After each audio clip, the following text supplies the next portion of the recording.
Bismillahirrahmanirrahim. Alhamdulillahi rabbil alamin.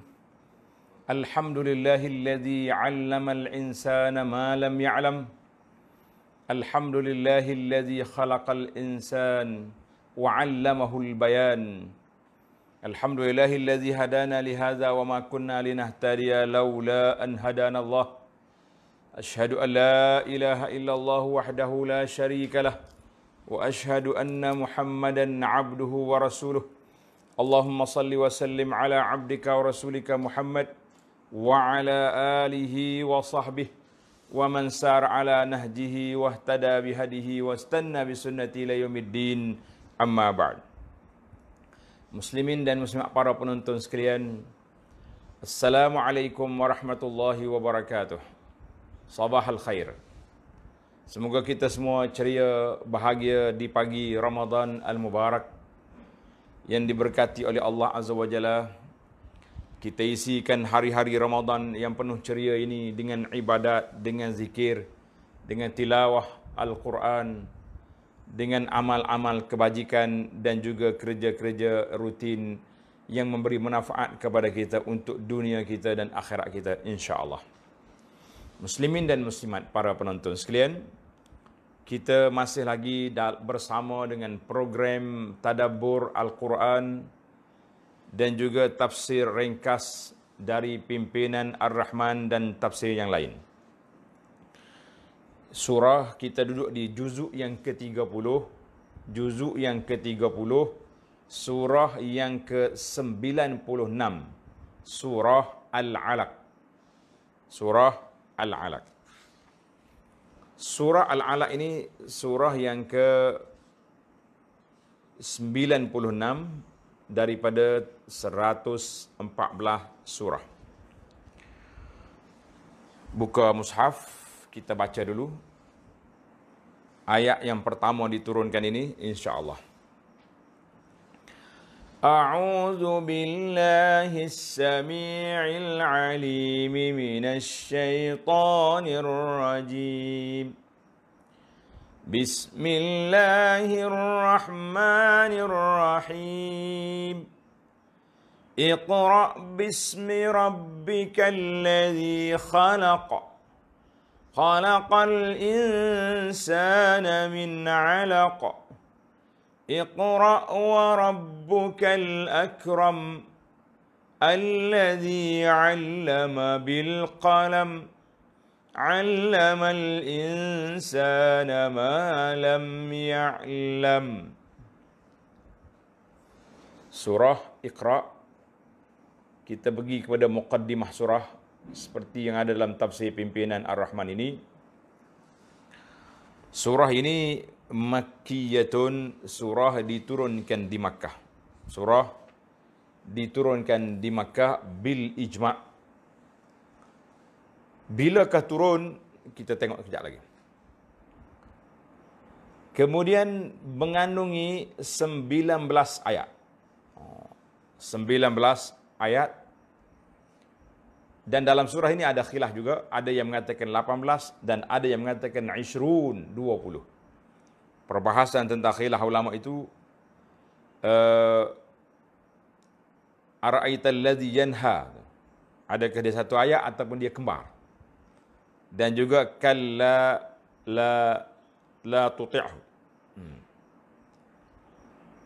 Itu di antara ayat yang menjadi perbincangan.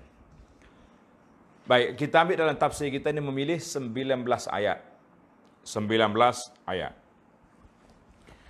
Dinamakan surah Al-Alaq. Apa makna alaq? Darah beku. Darah beku. Seketul darah tu. Ada yang menamakan dengan surah Iqra' bismi rabbikal ladzi khalaq, nama dengan ambil dengan ayat yang pertama, ataupun surah Iqra' bismi rabbika, ataupun dipanggil dengan nama surah Iqra'. Semuanya nama kepada satu surah saja. Nama surah, satu surah saja. Ada juga sebagaimana yang disebut oleh Ibnul Al-Arabi, ada alif lam, Ibnul Jauzi dan lain-lain ulama, dia kata surah Al-Qalam. Surah Al-Qalam. Maka Al-Qalam akan mari nanti dalam surah Nun, wal qalami kan. Tapi kita ambil daripada majoriti ulama mengatakan surah Al-Alaq, iaitulah makna dia darah beku. Kenapa? Kerana pada bahagian awal surah ini Allah Subhanahu Wa Taala menegaskan bahawa ia menciptakan manusia dari darah yang beku. Allah Taala sebut dalam ayat, Iqra bismi rabbikal ladzi khalaqal insana min 'alaq. Sebelum kita masuk kepada terjemahan satu-satu ayat, kita bagi kepada intisari kandungan. Apakah yang terkandung dalam surah yang berkat ini? Surah ini dimulakan dengan 5 ayat. 5 ayat. Ayat yang saya baca tadi, 1 hingga 5. Dari Al-Quran Al-Karim yang mula-mula diturunkan oleh Allah Azza wa Jalla kepada Nabi kita Muhammad sallallahu alaihi wasallam pada bulan Ramadan, pada malam Lailatul Qadar. Ramadan, Lailatul Qadar. Bila malam Lailatul Qadar, kita akan tengok di sini, ataupun kita tengok dalam surah yang berikutnya, surah Al-Qadar. Inna anzalnahu fi Lailatul Qadri. Jadi dua ni ada kaitan. Inna anzalnahu fi Lailatul Qadri dengan cerita turunnya ayat Quran ini. Jadi dua surah ni mesti dikembas sekali kerana dia ada kaitan dari sudut tempoh masa penurunan ayat itu. Di mana ke tempat turun? Tanda tuan-tuan. Maknanya permulaan turun Al-Quran itu pada bulan Ramadan, syahrul Ramadan alladzi unzila fihi Al-Quran. Bulan Ramadan itu permulaan turunnya Al-Quran. Bulan Ramadan permulaan turun Al-Quran. Fi Lailatul Qadri, pada malam Lailatul Qadar, fi lailatin mubarakatin, pada malam yang diberkati. Di mana ketika Nabi kita Muhammad sallallahu alaihi wasallam sedang bertahannus. Dalam hadis kata ya tahannas, bertahannus bermakna beribadat di Gua Hira. Macam mana Nabi kita ibadat, tak ada siapa boleh bagi tahu. Dalam kitab hadis ketika menyebut tentang at-tahannus ay at-ta'abbud layaliya ma'dudah, pada beberapa malam yang berbilang. Itu je yang diberitahu. Cara dia kita tengok nanti, wallahu alam. Gua Hira ni di Makkah Al-Mukarramah. Kalau orang pergi ke Mekah sekarang ni akan dibawa lalu ke tepi pinggir gua ni, dia panggil Jabal Nur. Kita ada 2 jabal di Mekah. Satu Jabal Nur, tempat turunnya Iqra. Satu lagi Jabal Thawr, tempat Nabi kita sallallahu alaihi wasallam bersembunyi sebelum berhijrah ke Al-Madinah Al-Munawwarah. Yang merupakan sebesar-besar rahmat dan sebesar-besar nikmat yang dilimpahkan oleh Allah Ta'ala kepada manusia seluruhnya dengan turunnya Al-Quran, dengan pelantikan Nabi sallallahu alaihi wasallam sebagai Nabi dan Rasul. Kerana dengan panduan Al-Quran, kalamullah, dengan panduan Al-Quran sahajalah umat manusia akan mencapai keselamatan hidup di dunia dan kebahagiaan yang kekal di akhirat. Alak kita besar, ada alak keselamatan. Tapi kalau kita tak guna, nak apa? Macam kita naik buk, orang bagi pelampung, bagi jaket keselamatan, kita tak pakai. Kalau buk terbalik, jawabnya innalillah lah kita. Begitulah dunia ni. Allah beri kepada kita alat selamat. Pelampung keselamatan sudah ada. Tapi kita tak pakai. Kita tak beramal. Maka itu kerugian besar.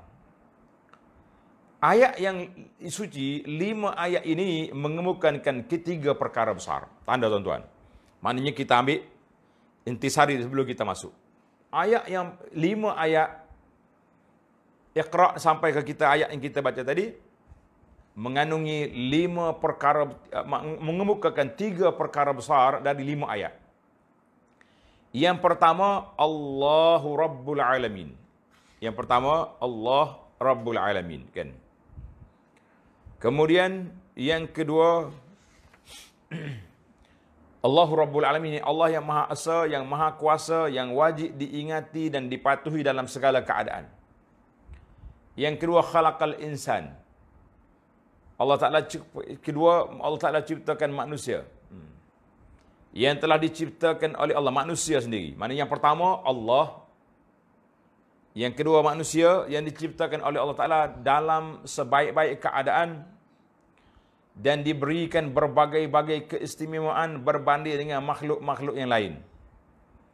Kita tengok dah kan, dalam ayat yang lepas, dalam surah At-Tin, Wat-Tin wa Zaitun wa Turi Sinin hawazal amin, laqad khalaqnal insana fi ahsani taqwim. Allah ciptakan manusia sebaik-baik kejadian. Masya Allah. Jadi manusia duduk di yang kedua. Elemen yang kedua, manusia. Yang ketiga, nikmat ilmu pengetahuan. Nikmat ilmu pengetahuan yang telah diajarkan oleh Allah Ta'ala kepada manusia melalui pena dan tulisan. Kita akan belajar menulis dulu. Kemudian baru kita tulis.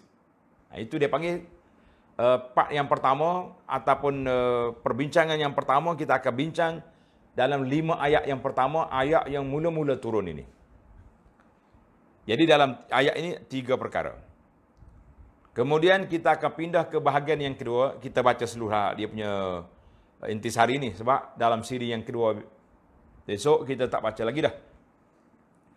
Bahagian yang kedua surah ini dari ayat 6 hingga akhirnya diturunkan pada masa yang berlainan. Yang sekalinya 5 ayat. 1 hingga ayat 5. Semasa Nabi SAW menyiarkan Islam dan mendapat pertentangan dari kaum kafir musyrik di tanah suci Makkah. Dari perbincangan seterusnya. Dalam bahagian ini Allah Ta'ala menggambarkan sifat-sifat dan tabiat kebanyakan manusia apabila senang lenang dan banyak hartanya, ia berlaku sombong bongkak. Gitulah manusia ni. Senang, bahasa kita mudah kata lah. Sombong. Orang Kelantan kata, hagah lalu. Hagah. Tulis.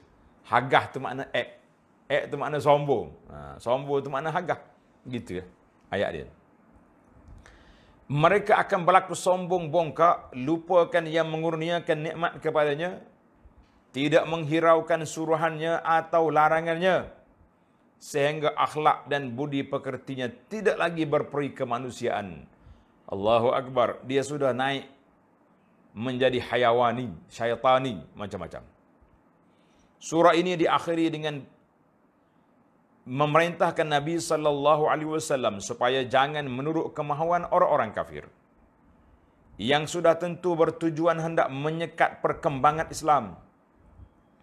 Oleh itu hendaklah Nabi SAW dan umatnya tetap patuh dan mendampingkan diri kepada Allah dengan menjalankan ajaran-ajaran Islam. Jadi selesai kita 2 tajuk besar di dalam perbincangan ini. Baiklah para jemaah sekalian, muslimin dan muslimat, kita tengok kepada ayat kita yang pertama. Allah SWT sebut kepada kita dalam surah ini, Bismillahirrahmanirrahim. Dengan nama Allah yang Maha Pemurah lagi Maha Mengasihani. Iqra' bismi rabbikal ladzi khalaq. Bacalah wahai Muhammad sallallahu alaihi wasallam dengan nama Tuhanmu yang menciptakan sekalian makhluk. Jadi Allah Taala suruh baca. Di mana peristiwa ini berlaku, tuan-tuan tanda, iaitu berlaku ketika Nabi sallallahu alaihi wasallam, dia panggil qissatu nuzulis surah. Kisah turunnya ayat ini. Surah ini. Surah ini adalah merupakan surah yang pertama turun ketika Nabi sallallahu alaihi wasallam berada di Ghar Hira. Ghar Hira maknanya nama dia Gua Hira. Gua Hira. Tapi bukit dia orang namakan sekarang dengan nama Jabalun Nur. Bukit An-Nur, cahaya. Sebab apa cahaya? Sebab di situlah wahyu yang pertama turun. Saya rasa para jemaah sekalian tak payah saya tunjuk gambar lah Gua Hira ni. Semua sudah tahu kan. Alhamdulillah, orang-orang yang pergi Mekah ada yang mendaki naik, ada yang tengok di bawah, ada yang tengok gambar aja. Orang di Malaysia boleh tengok banyak peristiwa.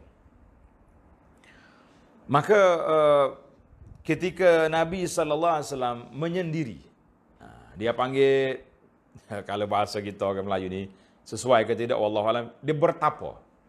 Duduk bertapa di atas gua Hira. Bertapa tu bukan apa. Yang pentingnya dalam hadis kata, ia tahannas. Ia ta'abbad. Beribadat. Itu yang telah dihuraikan ulama. Bagaimana cara beribadat? Dia panggil cara dianya dengan tafakkur, dengan berfikir. Kerana Nabi ini duduk di atas pegangan al-fitrah al-hanifiyah, ajaran Nabi Ibrahim alaihissalam. Waktu itu orang-orang Mekah, puak-puak Quraisy dalam jahiliyatin jahla, dalam kejahilan yang sangat gelap. Mereka tak belajar, mereka tak mengaji, mereka tidak ada pendidikan. Dan Mekah itu dipenuhi dengan berhala-berhala. Di sekitar Kaabah, keliling Kaabah, ada 360 tokol berhala. Nanti 330 tongkol atau kata berhala di keliling Kaabah. Allahu Akbar. Ataita, kata syair puji Nabi sallallahu alaihi wasallam, ataita wan nasu fawda la tamurru bihim illa ala sanamin qad hama fi sanamin. Ketika engkau datang ya Rasulullah sallallahu alaihi wasallam, manusia dalam keadaan fawda, huru-hara, tak ada kerja dia kecuali pagi duk gosok berhala, petang gosok berhala. Wal ardu mamlu'atun jawran musakharah. Bumi itu dipenuh dengan penguasa-penguasa yang zalim. Likulli taghiyatin fil khalqi muhtakim. Mana orang-orang jahatlah yang berkuasa pada saat itu. Ini gambaran yang dibuat oleh penyair tentang suasana jahiliyah pada saat itu. Maka Nabi kita sallallahu alaihi wasallam beribadat, ya ta'abbad. Setiap tahun dia duduk naik di atas gua Hira. Jadi kebetulan tahun yang dia nak turunnya wahyu itu, Nabi kita berada di dalam gua pada bulan Ramadan. Pada bulan Ramadan. Bila ke Ramadan? Ada yang kata 17 Ramadan, ada yang mengatakan 21, ada yang mengatakan 24. InsyaAllah tentang tarikh nuzulil Quran, ini kita akan huraikan di surah Inna anzalnahu fi lailatul qadri, ataupun maknanya tarikh itu berbeza-beza. Alhamdulillah di Malaysia kita ambil tarikh 17. Mengikut kebanyakan kan ramai di kalangan ulama-ulama dikata 17 Ramadan. Kalau tuan-tuan nak baca secara bertulis, boleh tengok dalam blog Abu Anas Madani blogspot.com. Cari dia punya tajuk Tarikh Nuzulul Quran. Tarikh Nuzul Al-Quran. Satu perbincangan. Jadi ayat ini dalam ini telah menyebut tentang pendapat yang mengatakan bilakah Nabi kita menerima wahyu yang pertama ni bila.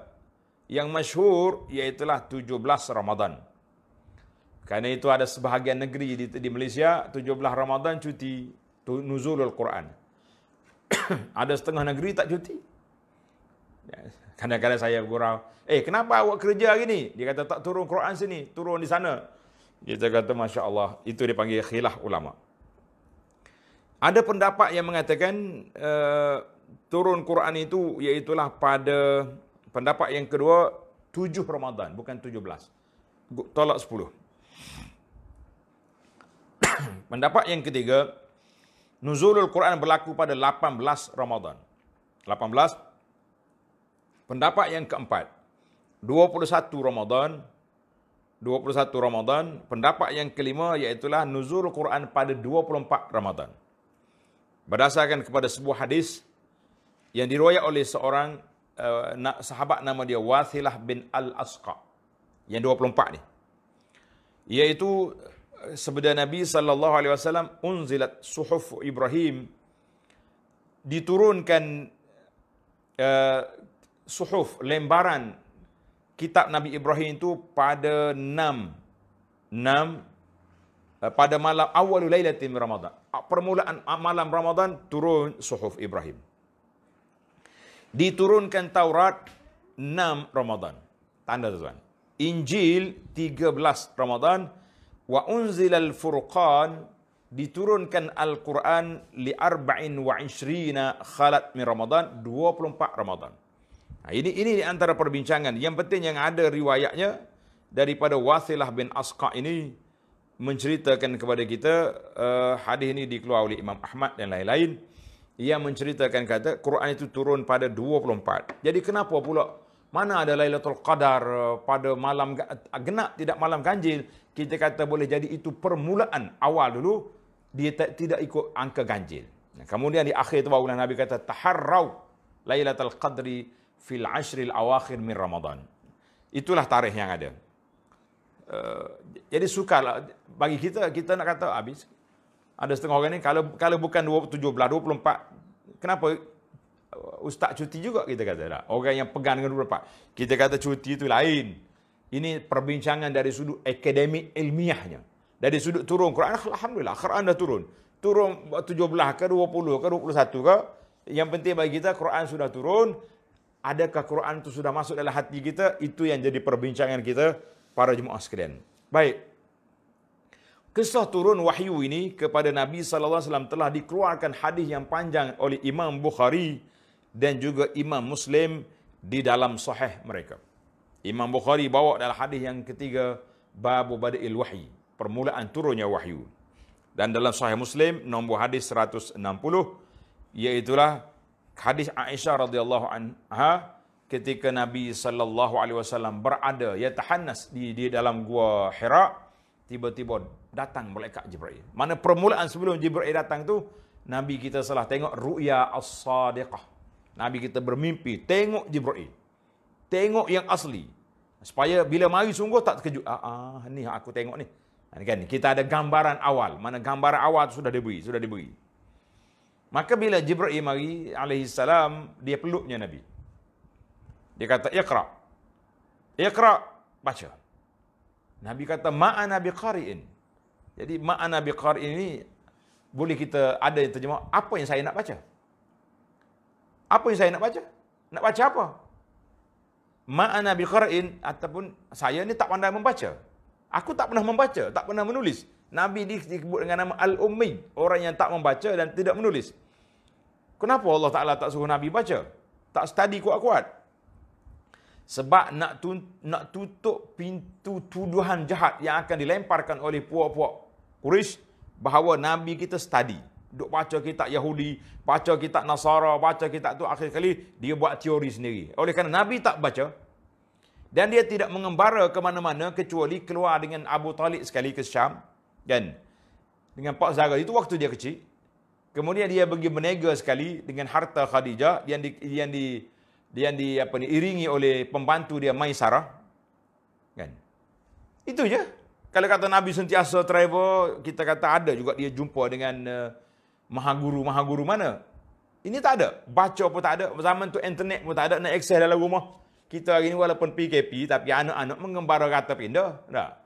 Maka Allah Ta'ala nak tutup pintu tuduhan-tuduhan jahat yang mengatakan bahawa Nabi kita SAW itu baca, ambil teori orang lain. Kita kata tidak, lah. Itu hikmah. Hikmah Allah SWT tutup pintu. Maka Nabi kata, ma'ana biqari'in, apa yang aku nak baca, ataupun saya tak pandai membaca. Jadi malaikat ni peluk Nabi, ghattahu hatta balagha minnil jah. Nabi kata, aku rasa sesak nafas. Kuat sekali. Allahu Akbar. Sebab apa? Bila nak belajar, kena letih. Jawab dia, kita nak dapat ilmu ni bukan senang. Cuba tanya adik-adik kita yang study, anak-anak kita yang boleh A banyak, boleh mumtaz. Kuat dia baca, dia bukannya boleh kompayakung gitu. Tunggu dekat nak periksa bawa mai ustaz, ni pen ni anak saya nak masuk periksa, tolong jampi. Lah, bukan macam tu. Bawa air sebotol kan. Kita kata tidak. Yang kita naknya usaha tu kena kuat. Di samping kecerdikan yang sedia ada, yang besar sekali taufik minallah azza wa jalla. Akhirnya barulah malaikat ajar Nabi setelah 3 kali dia peluk, Iqra bismi rabbikal ladzi khalaq, khalaqal insana min 'alaq, kan? Barulah bagi. Ada setengah riwayat kata Cuma dia kata hadis minal marasil. Minal marasil hadis mursal. Hadis mursal ni tabi'in angkat ke Nabi. Dia kata anna Jibril alaihissalam ja'a bidibajatin. Dia bawa satu sutra yang ada ayat tu. Bahkan yaqulahu iqra' ma huwa maktub. Baca hak ni. Tapi riwayat yang sahih dalam Bukhari dia tak sebut. Dia kata iqra'. Baca. Nabi kata aku tak pandai baca. Ataupun aku nak baca apa? Dua tu boleh. Maka Jibril ajak iqra' bismi rabbikal ladzi khalaq sampai ke ayat yang kelima, 'allamal insana ma lam ya'lam. Wazahir Nabi kita sallallahu alaihi wasallam baca di saat itu apabila selesai pertemuan yang bersejarah itu, maka Nabi kita pun balik. Saya baca ringkas tuan-tuan. Panjang hadis ni. Kalau nak tengok dalam rakaman saya syarah pada kita kitab Sahih Mukhtasar Bukhari dan juga Muslim, tajuk dia permulaan wahyu. Bila dia balik ke rumah, dia jumpa dengan Sayyidah Khadijah dalam keadaan takut dia, tarjuf. Dia kata zammiluni, selimu aku ya, aku takut. Dia kata ay Khadijah mali, Khadijah apa salah aku ni? Oh, dia takut. Khasyi wallahi laqad khasyitu ala nafsi. Aku bimbang aku ni akan diapa-apakan, aku akan dibinasa. Qalat lahu, tengok. Ini isteri yang salihah. Isteri yang cerdik. Sebab itulah kita nak jadi pendakwah, nak jadi orang-orang yang akan berhadapan dengan masalah besar, kita kena ada juga isteri yang berjiwa besar.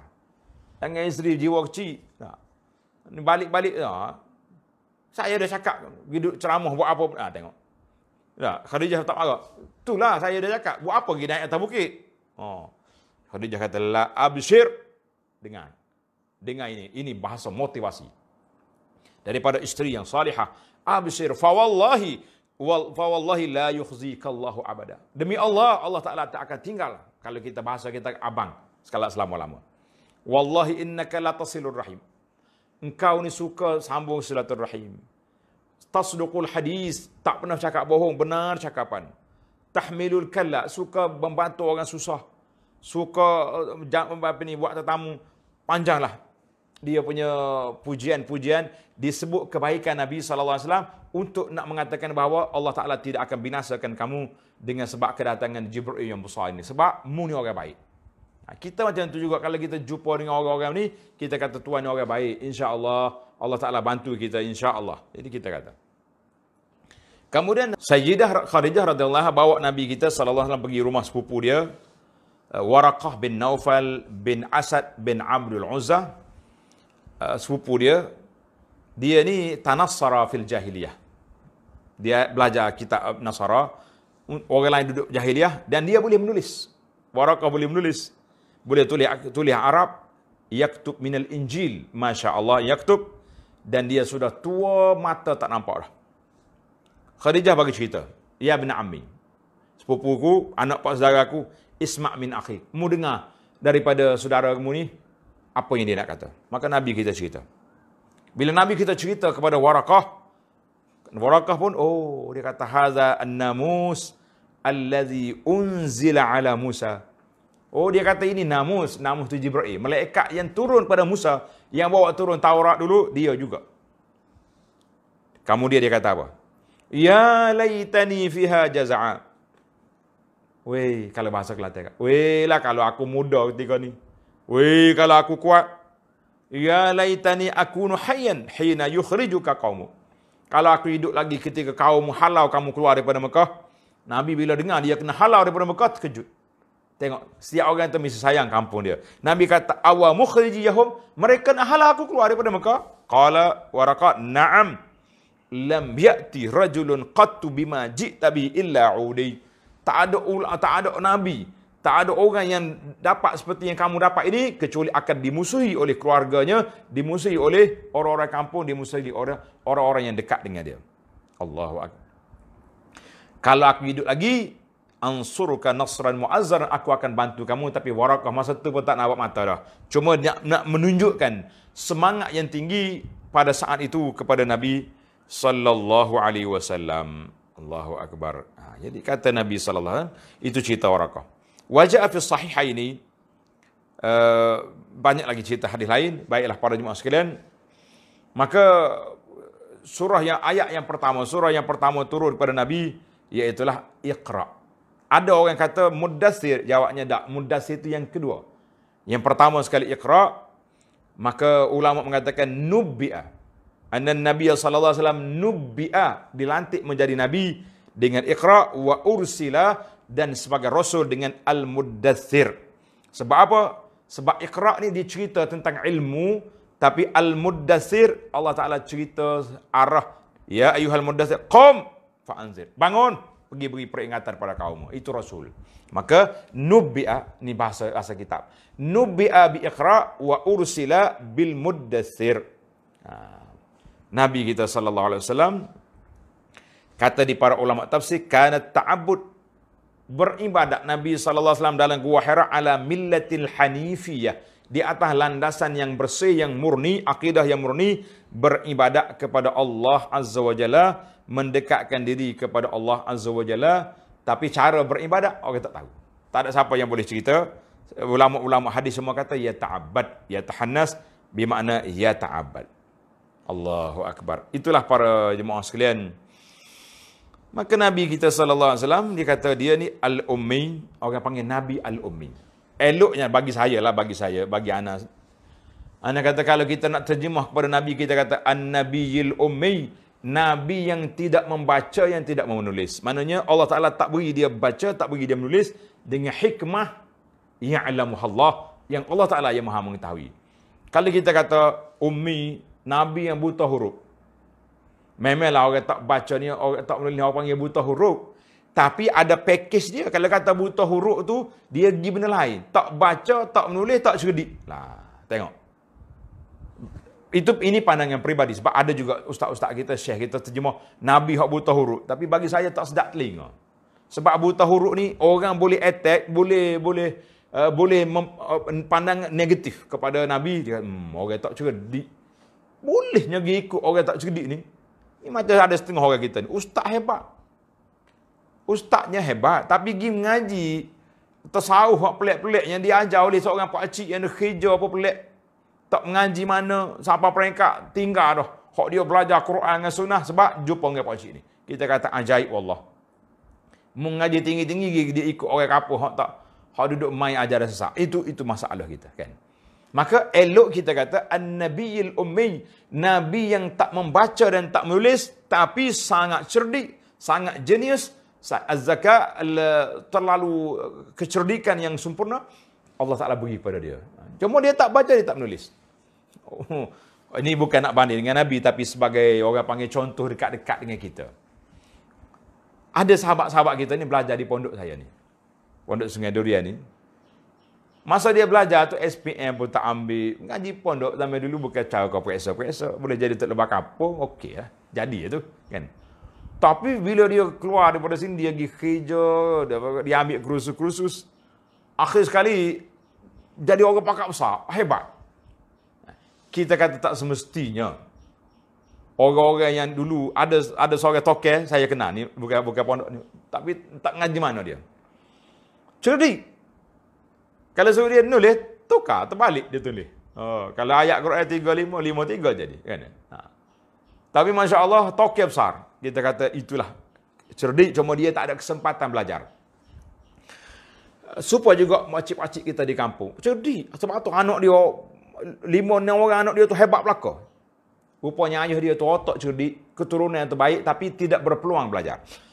Balik kepada Nabi kita SAW.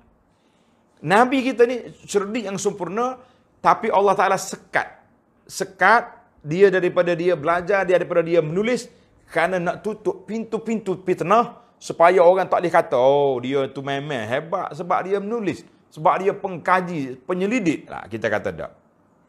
Walaupun di zaman itu, masyarakat jahiliyah, tapi ada di kalangan orang-orang yang al-hanifiyah, orang-orang yang berpegang dengan ajaran-ajaran yang ditinggal oleh Nabi Ibrahim, ada. Dan ada sebahagian mereka orang yang membaca, ada juga. Dan hak ramai betul bacanya ahlul kitab. Sebab itulah orang kafir, Yahudi, Nasara tu dia panggil ahlul kitab. Sebab mereka ada kitab, mereka duduk baca. Tapi dia sesat kerana tak ikut Nabi SAW. Ada seorang Quraisy nama dia Umayyah bin Abi Salt. Umayyah bin Abi Salt, fa innahu kana yantaziru risalah. Dia ni hak baca. Dia duk tunggu rasul yang terakhir.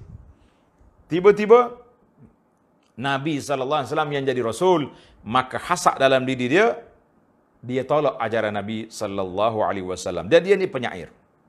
Nabi kata apa? Nabi kita kata, amana syi'ruhu wa kafara qalbuhu.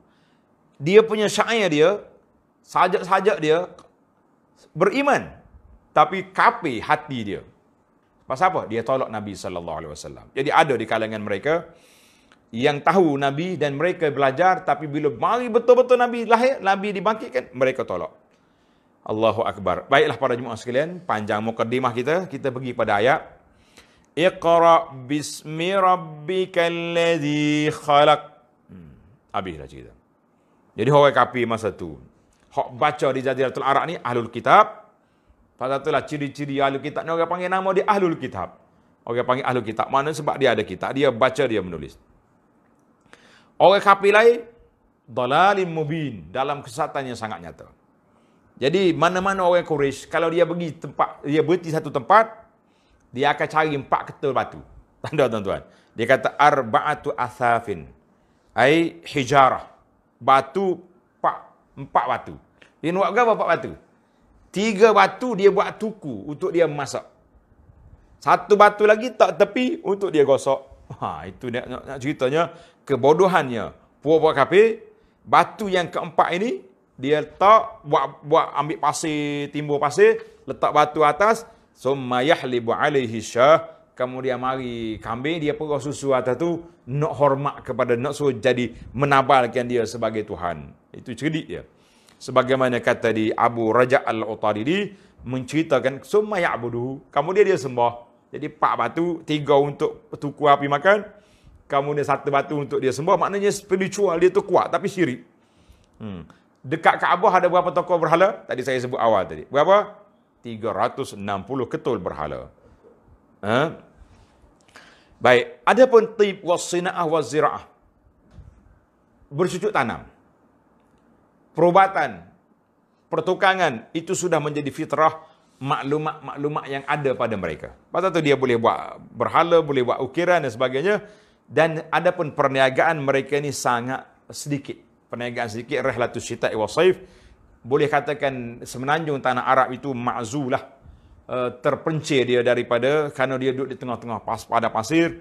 Dan kuasa-kuasa besar tak masuk. Dia duduk main kelompok dia je. Pasal tu kita baca, kalau kita baca kuasa besar. Rom duduk mana? Duduk di Syam. Gajah kata Parsi duduk mana? Di sebelah Iran sekarang ni, kan. Kemudian kerajaan Sabak, kerajaan Yaman dulu. Tapi orang Mekah tertinggal. Dia panggil tertinggal sebagai tamhid, persiapan supaya tak banyak tamadun. Tamadun tu bermula bila? Apabila datangnya Nabi kita, Nabi Ibrahim alaihissalam membina dengan Ismail, kemudian down balik di mari zaman Jurhum, mari zaman yang Qusay, Amr bin Luhai bawa masuk berhala daripada luar ke Mekah, habis rusak agama Nabi Ibrahim, sehinggalah Nabi kita Muhammad sallallahu alaihi wasallam mari, maka pulih balik, dan ketika itulah pembangunan Mekah di atas dasar tauhid kepada Allah Azza wa Jalla. Jadi para jemaah sekalian, ayat Quran yang kita baca ini bermula dengan mana? Dengan Iqra. Iqra, mana itu dia panggil permulaan, kita kena mula dengan ilmu. Dalam mukadimah tadi kita sebut, yang pertama sekali Iqra, baca. Allahu Akbar. Kemudian Iqra bismi rabbikal ladzi khalaq. Iqra, satu. Di tengah-tengah ayat, mari ara'aital ladzi naha 'abdan iza salla, suruh semaya. Di akhir ayat, kalla la tuti'hu wasjud waqtarib, suruh sujud. Jadi kata di para ulama, kita tadabbur di sini, kedudukan yang pertama sekali kita kena belajar, ilmu itu kena ada. Kemudian kita salat, kemudian kita sujud. Mana solat tu fokus utama dia dalam sujud. Aqrabu ma yakunul 'abdu min rabbih wa huwa sajid. Allahu akbar. Baiklah. Allah Ta'ala ulang banyak kali dalam ayat ini. Tanda tuan-tuan. Iqra' bismi rabbikal ladzi khalaq. 2 kali diulang Iqra'. Iqra' wa rabbukal akram. Sebab apa? Nak tarsikh, nak pasak dalam kepala kita ni tentang kepentingan Iqra', kepentingan membaca. 2 kali ulang. Ayat pertama dengan ayat 3. Dia panggil itu dipanggil da'watul lil mudawamah. Berterusan belajar, berterusan menuntut ilmu, berterusan pendidikan, jangan berhenti-henti. Wa zaman PKP pun belajar juga. Kemudian Allah Ta'ala ulang 3 kali. Rabbika. Iqra' bismi rabbika. 1. Iqra' wa rabbuka. Iqra' wa rabbukal akram. Salah sama rabbika, iqra' bismi rabbika, iqra' wa rabbuka, inna ila rabbika ruj'a. Ada 3 kali rabbika ataupun rabbuka di sini nak menunjukkan bahawa tingginya kedudukan kita dengan Allah Azza wa Jalla. Baik, kalimah khalaqa berapa kali? Khalaqal insana ma lam ya'lam, khalaqal insan alladhi khalaqa khalaqal insan. Dekat-dekat tu. Khalaqa ayat pertama, permulaan ayat kedua, khalaqa balik pula. Allahu akbar. Maka iqra bismi rabbikal ladzi khalaq. Bacalah dengan nama Tuhan yang menciptakan. Mana khalaqa yang pertama tu semua makhluk. Tengok dalam terjemahan, menciptakan sekalian makhluk. Ayat yang kedua, khalaqal insana min 'alaq, ini khas untuk penciptaan manusia. Kalau manusia pun makhluk, tapi menunjukkan kedudukan manusia, maka Allah Ta'ala ulang kali yang kedua, khalaqal insana min 'alaq. Allah menciptakan manusia dari sebuku darah yang beku. Jadi manusia ni ada hak istimewa, Allah ulang khas ayat untuk dia. Yang pertama global, semua alam ini khalaqa. Masya Allah, tabarakallah. Insan diulang berapa kali? 3 kali. Khalaqal insana min 'alaq. Ayat yang kelima, 'allamal insan ma lam ya'lam. Ayat yang keenam, kalla innal insana la yatgha. 3 kali ulang. Yang pertama khalaqal insan itu dia panggil penciptaan makhluk dan manusia itu dia di atas landasan fitrah. Ayat yang kedua, 'allamal insan, yang kedua litta'lim. Manusia tak akan jadi manusia sempurna kecuali mau belajar, menuntut ilmu. Ayat yang ketiga, kalla innal insana la yatgha. Ayat yang keenam, Allah Ta'ala peringatkan. Yang ketiga, littahziri minat tughyan. Aku cipta, hei manusia, tak akan sempurna hidup kecuali dengan menuntut ilmu. Lepas menuntut ilmu, ingat, berlaku adil. Kalau jadi pemimpin yang adil. Kalau jadi apa saja pun, mesti berlaku adil, jangan zalim. Sebab kalau zalim, innal insana, ada manusia yang jahat, jangan jadi kumpulan itu. Masya Allah, tabarakallah, kata di para ulama. Berulangnya 2 tempat dalam ayat ini mempunyai makna yang berlainan. Kata apa Tuhan ulang ayat tu? La. Setiap kali ulang ada makna lain yang Allah Ta'ala nak sebut kepada kita. Kalimah 'allama, alladhi 'allama bil qalam, 'allamal insana ma lam ya'lam. Dia panggil diulang juga dengan 2 kali. 'Allama di sini menunjukkan kepada kita cara dia. 'Allama bil qalam, 'allamal insan ma lam ya'lam. Allah Ta'ala ajar. Ilmu tu apa dia nak ajar? Yang pertama cara, 'allama bil qalam, cara kita nak belajar. Masya Allah, tabarakallah. Itulah dia panggil ilmu tadabbur. Saya tak boleh nak pergi jauh lagi para jemaah sekalian. Sangat menarik perbincangan kita di sini. Sebab apa? Bila kita bincang tentang ayat Allah, semuanya mukjizat. Masya Allah. Baiklah, kita baca ayat. Khalaqal insana min 'alaq. Allah Ta'ala ciptakan manusia itu daripada sebuku darah yang beku. Itu asal kita tu mari daripada darah. Asalnya bukan mari daripada darah, mari daripada, dia panggil buaidah sperma, kan, mani itu bertemu di antara ayah dengan ibu, maka jadilah manusia permulaannya. Nah, kemudian barulah mari alaq, daripada tu jadi seketul darah. Kemudian dia bertukarlah, summa alaqah, seketul daging, kemudian tu maknanya peringkat manusia ni berperingkat. Sebab apa Allah Ta'ala nak ajar manusia, mu aku tak buat kun payakun. Mu jadi daripada air mani, kemudian darah, kemudian daging, kemudian fakasawnal izama lahma, jadi manusia. Dan bila kamu besar, kamu bukan macam anak kambing. Masya Allah. Ada orang buat banding. Mana hebat kita dengan kambing. Anak kambing. Poh keluar. Mak dia jilat-jilat kejap. Lompat sendiri bangun, pergi cari susu. Anak manusia berapa bulan duduk terguling situ. Kalau mak nak reti menangis je. Nak susu pun menangis. Nak berak pun menangis. Nak apa pun menangis. Itu kerja kita. Berapa bulan, barulah boleh bergerak sikit. Oh, tugak kau update Facebook, ialah mak dia. Baby dah merangkak, baby dah terbalik, baby dah macam-macam baby. Kita kata Allah yahfazuhum. Masya Allah. Itu manusia dijadikan secara berperingkat-peringkat.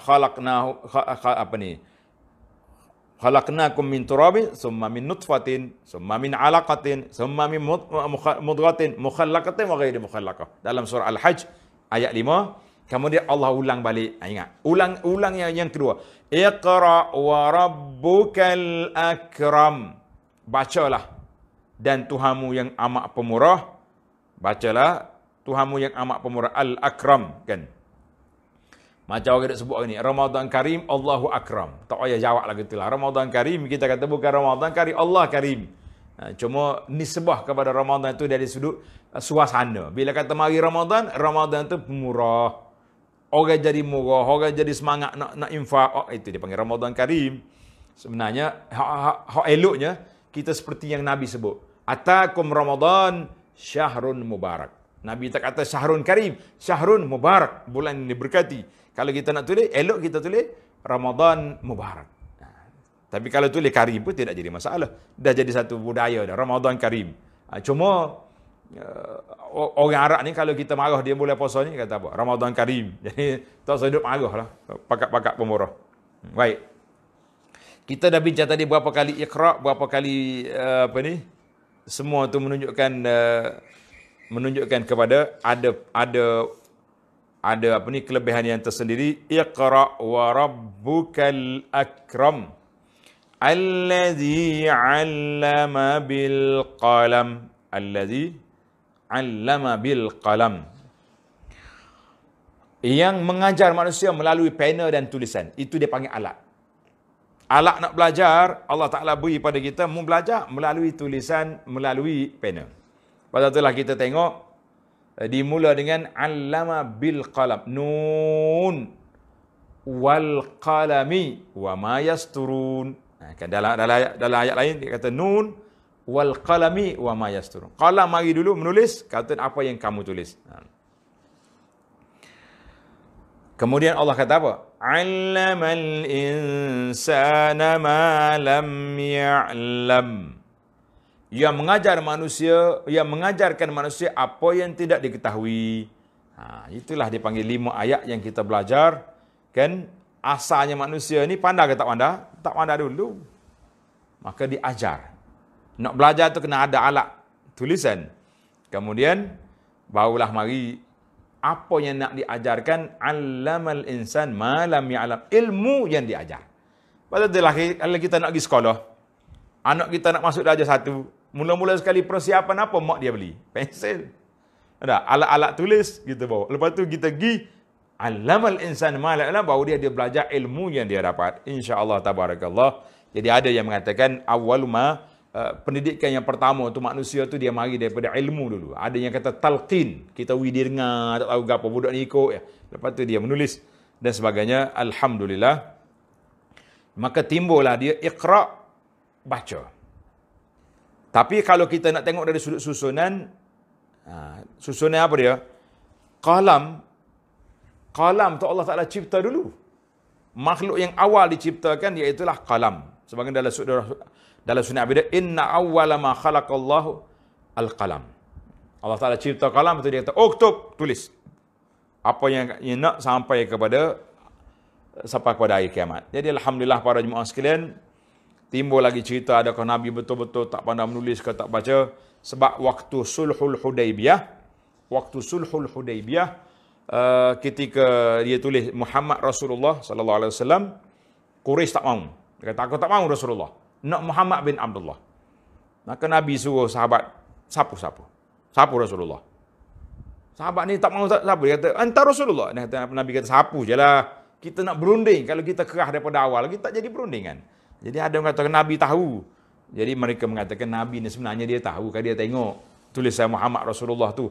Cuma Allah Ta'ala tak bagi dia menulis, tak bagi dia membaca. Kerana mu'jizat dan hikmah yang telah kita sebut di awal tadi. Para jemaah sekalian, itulah ringkas kita yang kita boleh bincang-bincangkan di awal surah Iqra. Bismi rabbikal ladzi khalaq. Sampai ke 'allamal insana ma lam ya'lam. Jangan lupa, besok kita akan sambung ayat yang ke-6 sampai ke akhir surah. InsyaAllah. Kalla innal insana la yatgha.